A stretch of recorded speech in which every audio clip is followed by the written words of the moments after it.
마가복음 9장 38절에서 50절까지 말씀을 교독하도록 하겠습니다. 요한이 예수께 여짜오되 선생님, 우리를 따르지 않는 어떤 자가 주의 이름으로 귀신을 내쫓는 것을 우리가 보고 우리를 따르지 아니함으로 금하였나이다.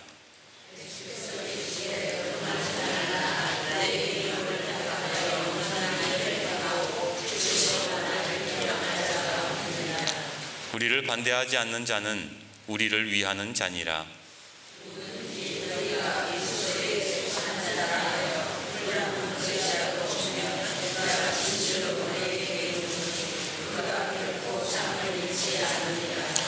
또 누구든지 나를 믿는 이 작은 자들 중 하나라도 실족하게 하면 차라리 연자맷돌이 그 목에 매여 바다에 던져지는 것이 나으리라.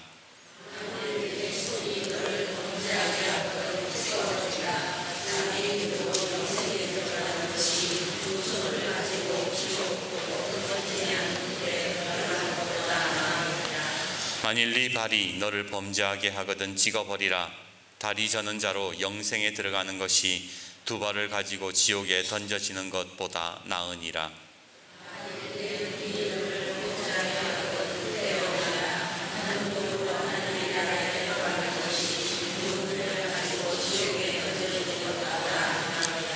거기에서는 구더기도 죽지 않고 불도 꺼지지 아니하느니라. 같이요. 소금은 좋은 것이로되 만일 소금이 그 맛을 잃으면 무엇으로 이를 짜게 하리요. 너희 속에 소금을 두고 서로 화목하라 하시니라. 아멘. 저기 어딘가에서 다방을 운영하는 여자 사장이 있었대요.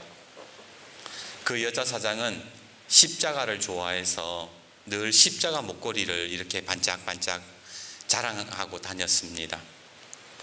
한 번은 동네 목사님이 차를 마시러 왔다가 십자가 목걸이를 보고 물었습니다. 교회 다니시나 봐요? 아니요. 교회도 안 다니시는데 왜 십자가 목걸이를 걸었어요? 예, 십자가가 예뻐서요. 그러자 목사님이 근엄하게 얘기합니다. 십자가는 목에 거는 게 아니라 등에 지는 겁니다. 그러자 여자 사장이 그렇게 말해요. 이렇게 말했습니다. 가끔 등 뒤로 넘어갈 때도 있어요. 목걸이하고 누우면 십자가의 펜던트가 뒤로 넘어가가지고 등 뒤로 가가지고 자기도 십자가 진다는 거예요. 오늘 여러분들은 어떠세요? 십자가를 지고 가십니까? 아니면 목에 걸고 살아가십니까? 사도행전 5장에 보면 초대교회에 아나니아와 삽비라라는 부부가 나옵니다. 이 부부는 봉사도 많이 하고 헌금도 잘했어요. 사도들과 교인들에게 인정을 받았습니다. 그런데 얼마 가지 않아 하나님이 그 부부를 치셨어요. 이유가 뭘까요? 베드로는 이렇게 말합니다. 설명합니다. 너희는 성령을 속이고 하나님께 거짓된 행동을 하였다.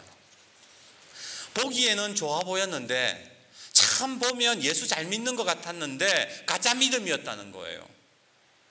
사도행전을 읽어보면 아나니아와 삽비라의 십자가는 드러내는 십자가였습니다. 나는 이만큼 헌금했어. 내가 이만큼 이 교회에 수고했어. 목에 걸고 다녔던 거예요. 하지만 정작 십자가를 져야 하는 상황이 왔을 때에 그들은 그러지 못했습니다. 땅을 팔아 돈을 숨겨놓고는 내가 이만큼 헌신했다 거짓 행세를 했던 겁니다. 요즘 뉴스를 보면 학부모 갑질 사건으로 시끄럽습니다. 주호민인가 머식인가 하는 만화가가 아들 가방에 녹음기를 넣어가지고 선생님을 고발하고 직위해제시킨 사건들 한번 들어보셨을 거예요. 그리고 또 얼마 전에는 자기가 카이스트 대학 출신 과학 엄청나게 공부 잘하는 사람들이 가는 그 대학교 출신이라면서 유치원 교사를 쥐잡듯이 잡아가지고는 괴롭히는 그런 갑질 사건도 있었지요. 충격적인 것은 카이스트 대학, 그 사람이 카이스트 대학을 나온 사람이 아니라 한동대학교를 나온 사람이었다는 거예요. 아니 한동대학교가 왜, 한동대가 그래 충격적인가? 그렇게 생각하실지 모르겠지만 한동대학교는 기독교 대학입니다. 교회 다니는 사람들 치고 웬만한 사람은 한동대학 보내려고 한동대학 보내고 싶어하는 학부모들이 꽤 많아요. 참된 그리스도인 청년을 키운다는 목표로 세워진 대학, 김영길 총장과 김영애 권사님이 기도와 눈물로 세운 하나님의 기적이 있었던 대학교, 그게 한동대였다는 거예요. 한동대 가려면요, 목사 추천서 있어야 돼요. 어느 교회 출석 교인님이 증명이 되어야 돼요. 목회자 자녀는 가산점까지 주는 기독교 정신으로 세워진 그런 대학이라는 겁니다. 그런데 그 대학을 나온 사람이 세상에서 갑질을 하고 있다, 자기 학력을 위조해서 자기보다 좀 연약한 사람들을 괴롭히고 있다, 별로 좋은 소식이 아니에요. 2020년 온 나라를 떠들썩하게 만들었던 정인이 사건, 여러분 기억하실 겁니다. 어린아이를 입양했습니다. 그런데 마음에 들지 않는다고 고작 8개월밖에 되지 않은 아이를 발로 밟고 얼마나 학대를 했는지 그 아이가 숨을 거두고 말았잖아요. 그런데 그 사건의 주범도 한동대 출신이라는 거예요. 그 여자의 아버지는 목사고 그 어미는 어린이집 원장입니다. 다른 학교도 아니고 어떻게 한동대 출신 기독교인이라고 검증받는 사람들이 어떻게 그렇게 갑질하고 그런 짓을 한단 말입니까? 도대체 그 사람들에게 예수님의 십자가는 뭐냐는 거예요. 오늘 38절, 본문 38절을 보시면 예수님의 제자 요한이 예수님에게 와서 자랑스럽게 말합니다. 38절 보십시오. 요한이 예수께 여짜오되 선생님, 우리를 따르지 않는 어떤 자가 주의 이름으로 귀신을 내쫓는 것을 우리가 보고 우리를 따르지 아니함으로 금하였나이다. 무슨 말입니까? 예수의 이름으로 귀신 내쫓는 사람이 있었는데 요한과 그 제자들이 가서 막았다는 거예요. 이유가 뭡니까? 우리를 안 따른다고. 우리를 따르지 않는다는 게 무슨 뜻이에요?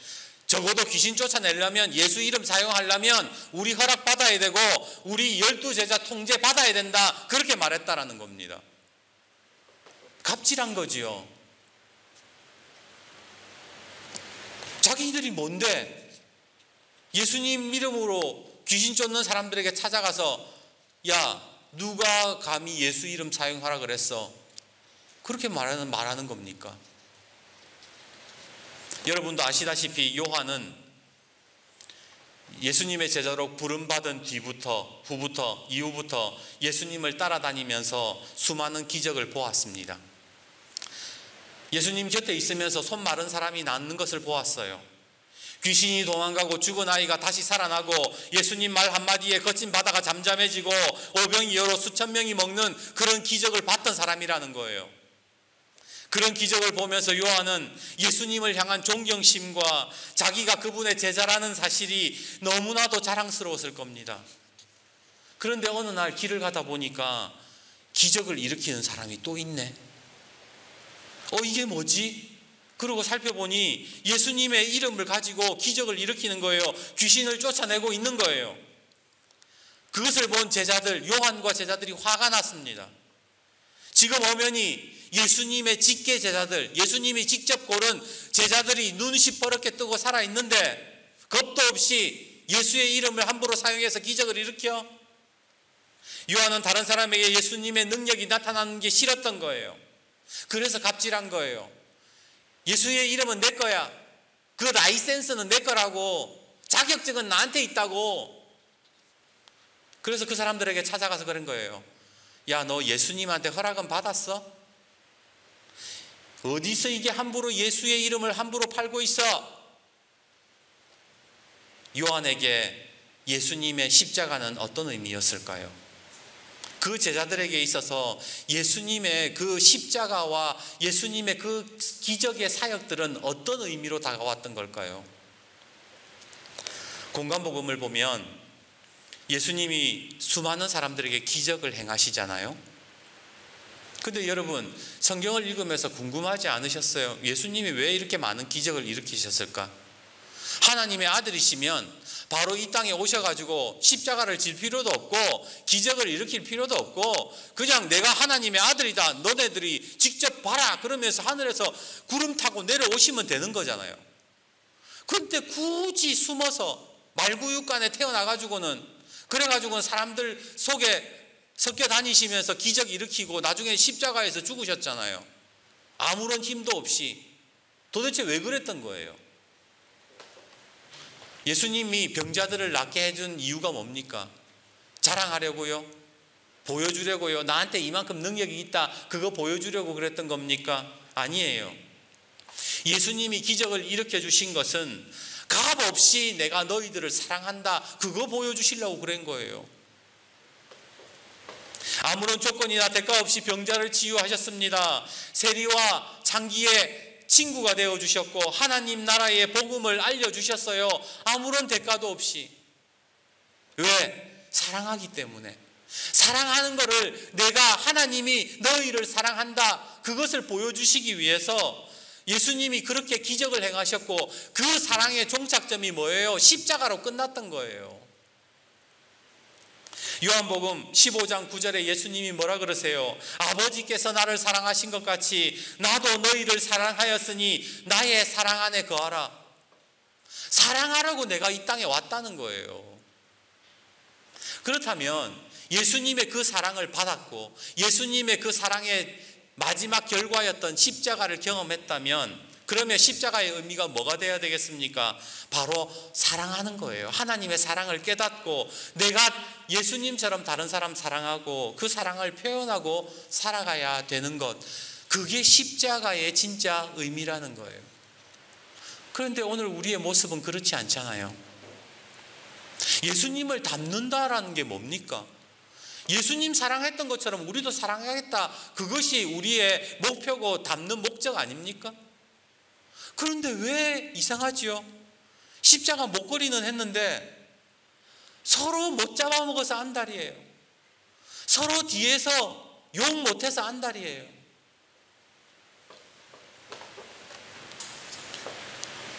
오늘 여러분에게 십자가는 어떤 의미입니까? 언젠가 갈보리 교회 강문호 목사님이 설교 가운데 이런 이야기를 하신 적이 있어요. 친구 목사님이 생명, 목숨을 걸고 40일 금식 기도를 했대요. 그리고 산에서 내려왔습니다. 내려오고 있었습니다. 근데 내려오다 보니까 40일을 굶주렸으니 얼마나 배가 고팠겠습니까? 근데 내려오는 길에 마침 옆에 참외밭이 있더라는 거예요. 참외를, 아이고 당장이라도 참외가 먹고 싶어서 참외를 좀 사려고 가니까 주인이 없어요. 그래서 주인 오는 김에, 주인 기다리는 김에 일단 참외를 따서 이빨로 막 급하게 껍질을 벗겨서 막 우물우물 씹어 먹었습니다. 얼마나 달고 맛있었는지. 한참을 기다려도 주인이 오지를 않습니다. 밭에 돈을 그냥 놓아둘 수는 없고, 돈을 그냥 놓아두면 뭐 바람에 날려갈 거고, 뭐 돌에 얹어 놓는다고 해도 뭐 주인이 그거 뭐 제대로 찾아보겠습니까? 그래서 그냥 하나님께 그렇게 기도했어요. 하나님도 이해하시지요? 고의가 아닙니다. 아니 주인이 와야 되는데 안 오니까 자기는 어쩔 수가 없었다는 거였어요. 그리고 이제 집으로 돌아와서 누웠는데 예수님의 음성이 들리더라는 거예요. 예수님이 뭐라 그러시느냐? 네가 기껏 40일 동안 금식하고 제일 먼저 한 것이 도둑질이었구나. 그렇게 기도 열심히 빡세게 죽을 듯이 해놓고 제일 먼저 한 짓이 너 도둑질했다는 거예요. 그러면서 오늘 본문 말씀인 42절에서 47절 말씀을 해주더라는 거예요. 42절, 또 누구든지 나를 믿는 이 작은 자들 중 하나라도 실족하게 하면 차라리 연자맷돌이 그 목에 매어 바다에 던져지는 것이 나으리라. 참외 주인이 밭에 왔는데 누가 허락도 없이 참외를 먹은 것을 보면 얼마나 속상하겠습니까? 네가 배가 고파서 참외를 먹은 것도 모자라 밭에다가 껍질을 막 벗겨가지고 퇴퇴 뱉은 그것을 보면 주인의 마음이 어떻겠느냐? 막 주님이 막 뭐라 하시는 거예요. 너의 눈은 기도하고 내려오면서 너의 눈은 참외를 보았고 두 발은 참외밭으로 들어갔고 두 손은 참외를 땄고 네 입은 참외 껍질을 벗겨서 맛을 보았다. 그러면서 말씀이 계속 이어지는 거예요. 만일 네 손이 너를 범죄하게 하거든 찍어버려라. 장애인으로 영생에 들어가는 것이 두 손을 가지고 지옥 곧 꺼지지 않는 불에 들어가는 것보다 나으니라. 네 발이 너를 범죄하게 하거든 찍어버려라. 다리 저는 자로 영생에 들어가는 것이 두 발을 가지고 지옥에 던져지는 것이 나으니라. 만일 네 눈이 너를 범죄하게 하거든 빼버리라. 한 눈으로 하나님 나라에 들어가는 것이 두 눈을 가지고 지옥에 던져지는 것보다 나으니라. 하나님이 막 뭘 하시는 거예요.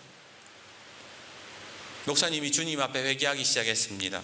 주님, 제가 40일 금식하면서 하나님께 엉뚱한 것들을 구했군요. 예수님 십자가, 기도원의 그 십자가 바라보면서 굶어가면서 목사님은 이렇게 기도했습니다. 하나님, 저에게 설교 잘하는 능력을 주세요. 기도하면 병자가 낫는 능력을 저에게 주세요. 목회 잘하는 능력 주세요. 그런데요, 자기가 십자가 앞에서 헛된 것을 구했다는 것을 깨달은 거예요. 십자가의 진정한 의미는 능력을 드러내는 것이 아니라 사랑하는 것임을 목사님이 깨달았던 겁니다. 다시 여러분에게 여쭙겠습니다.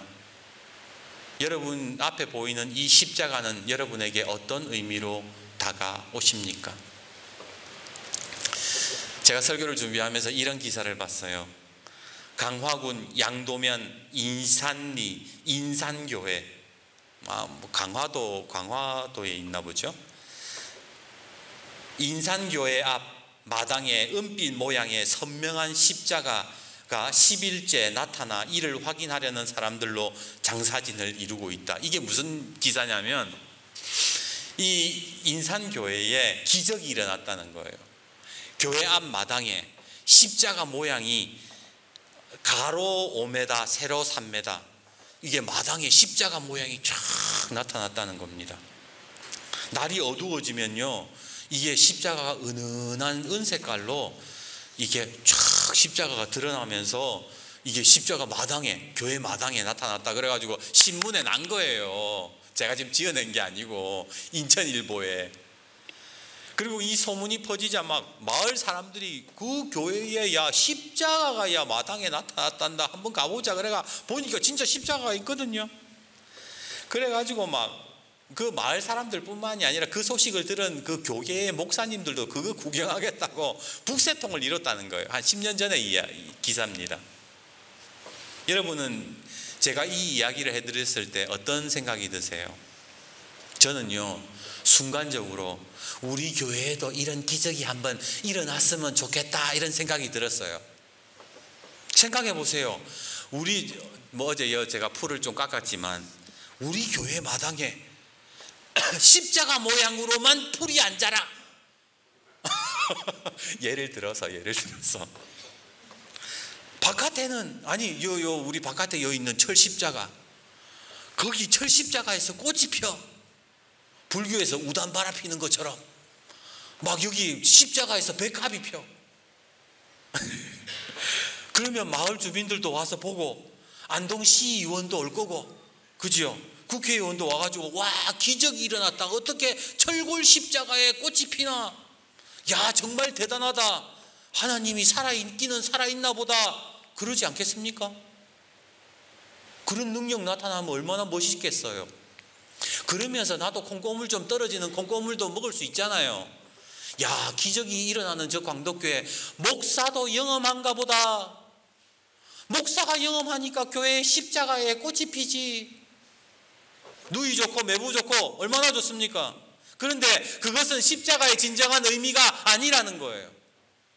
마당에 십자가 모양이 나타나고 십자가에 뭐 꽃이 피고 풀이 안 자라고 그게 십자가의 능력이 아니라는 거예요.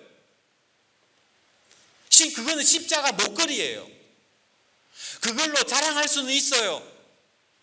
하지만 그것은 십자가의 진정한 의미가 아니라는 겁니다. 십자가는 메고 지고 감당하는 거예요. 예수님이 오늘 말씀하시는 게 뭡니까? 누군가를 실족하게 하지 못하게 연자 맷돌 목에 메고 손 찢고 다리 잘라버리는 심정으로 너 살아가야 돼. 그게 십자가 지는 거야. 그게 십자가의 의미야. 예수님께서 그렇게 말씀하시는 겁니다. 갑질하고 상처 주고 누군가를 아프게 하는 거, 그거 십자가 아니라는 거예요. 예수 잘못 믿고 있다는 거예요. 말씀을 묵상하면서 나는 어떤 목회를 하고 있나, 나는 가정에서 어떤 아버지이고 어떤 남편인가를 생각해 보았습니다. 십자가 목걸이를 쥐고 거룩한 척하고 있는 목사는 아닐까? 십자가는 매지 않고 자녀에게 너 예수 잘 믿어야 돼, 너 똑바로 살아야 돼, 그렇게 말하는 목사는 아닌가 생각했습니다. 오늘 예수님께서 요한에게 마지막으로 말씀하십니다. 50절 말씀 같이 한번 읽어봅시다. 50절입니다. 시작. 소금은 좋은 것이로되 만일 소금이 그 맛을 잃으면 무엇으로 이를 짜게 하리요? 너희 속에 소금을 두고 서로 화목하라 하시니라. 화목해야 된다는 거예요. 십자가의 의미는 예수님의 사랑을 표현하는 것, 예수님의 사랑을 드러내서 화목해야 된다는 거예요. 그런데 굳이 예수님이 십자가라는 말씀을 안 하시고 소금을 두고 너희 사이에 소금을 두라고 그렇게 말씀을 하세요. 소금이라는 것은 맛을 내는 역할도 하지만 숨을 죽이는 역할도 하잖아요. 김치 담글 때 뻐덕뻐덕한 배추 소금물에 담고 숨을 죽이듯이 너희 사이에 소금을 두라는 것은 네 숨 죽여라는 거예요.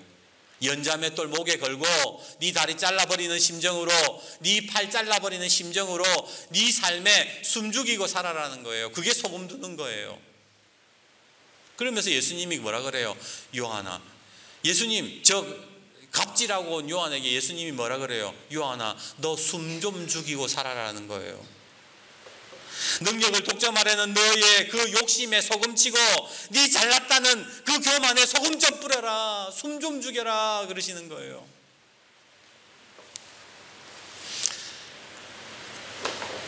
얼마 전에 그 영상을 보는데 여러분 한번 여쭤볼게요.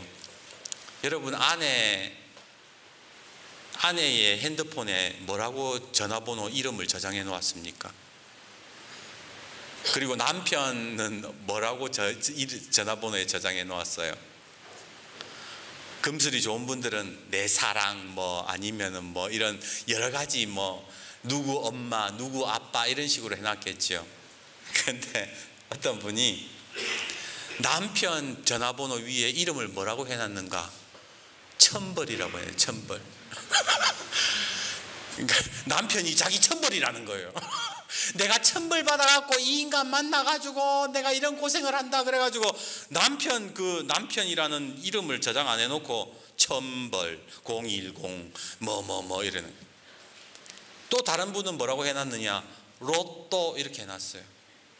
얼마나 좋았으면 로또냐 물어보니까 안 맞아.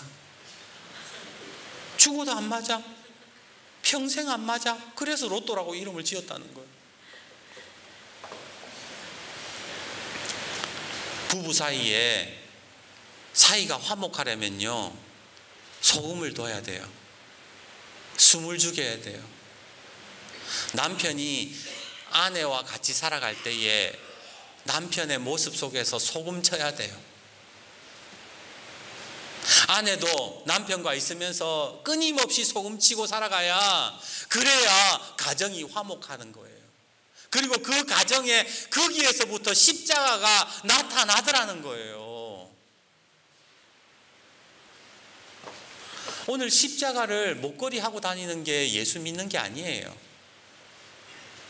교회에서는 그렇게 서로 금술 좋은 척 부부인 척 그래 놓고 집에 가서는 죽을 듯이 싸우는, 그게 무슨 십자가입니까? 부모 자식 사이에 소금을 쳐야 돼요. 내 생각이 무조건 맞아 그렇게 말하는 부모님이 있습니까? 부모 마음에, 자식 마음에도 소금 뿌려야 되는 거예요. 숨 죽여야 되는 거예요. 그리고 사이에 소금을 두고 숨 죽이는 사람들이 곧 십자가의 사랑을 드러내는 사람들이고 십자가 지고 살아가는 겁니다. 어떤 분이 그러시더라고요. 목사님, 내 십자가는 너무 무거워요. 내 십자가가 너무 힘들어요. 근데 집에 가면 그 십자가 안 져요. 죽일 듯이 그냥 남편 뭐라 하고 욕하고 자식들에게 화내고, 그건 십자가 지는 거 아니지요. 진짜 십자가 지는 거는 내 삶에, 내 생각에, 내 욕심에, 내 자아에 소금 뿌리고 숨 죽이고 사는 것, 그게 십자가 지는 거예요. 사랑, 예수님 사랑 드러내는 게 십자가 지는 거예요. 설교 준비하면서 찬송가 461장을 불렀습니다. 십자가를 질 수 있나 주가 물어보실 때 죽기까지 따르오리 저들 대답하였다. 우리의 심령 주의 것이니 주님의 형상 만드소서. 주 인도 따라 살아갈 동안 사랑과 충성 늘 바치오리다. 오늘 십자가 목걸이로 자랑하는 인생이 아니라 진정 십자가를 지며 예수님의 사랑을 나타내는 저와 우리 성도님들, 우리 광덕교회가 되기를 주님의 이름으로 축복합니다.